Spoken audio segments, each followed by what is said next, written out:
заўжды цыбулю. Бо цыбуля гэта добра ў всялякіх там хваробаў. А яшчэ карысна люду, каб пабегнуць і прастуды.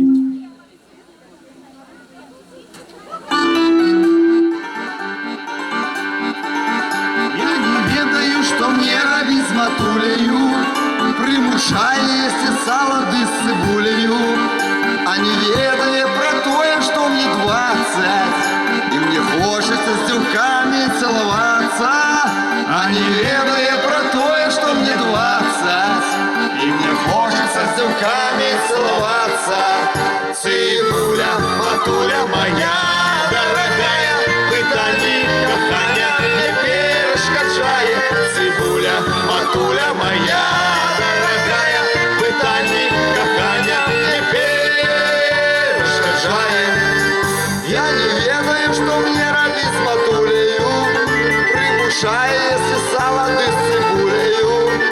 А не ведае пра тое, што мне 30. І даўно было пора ўжо жаніцца. А не ведае пра тое, што мне 30.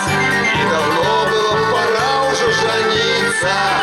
Цыбуля, матуля моя дорогая, пытанні кахання мне перашкаджае. Цыбуля, матуля моя дорогая, пытанні кахання мне перашкаджае. Дзе дзеўкі?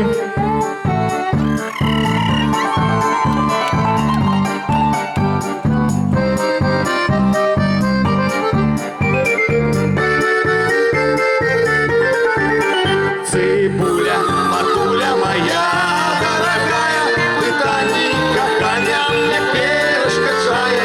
Цыбуля, матуля моя дорогая, пытанні кахання мне перашкаджае.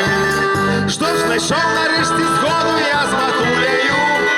Ем цяпер спакойна сала ды з цыбуляю. А таму, што мне даўно ўжо за 40. І жаніцца, а ніхто не угаворыць. А таму, што мне даўно ўжо за 40. І жаніцца, а ніхто не угаворыць. Цыбуля, Матуля моя дорогая, пытанні кахання не перашкаджае. Цыбуля, матуля моя дорогая, смак сала нязменна заўжды палягчае.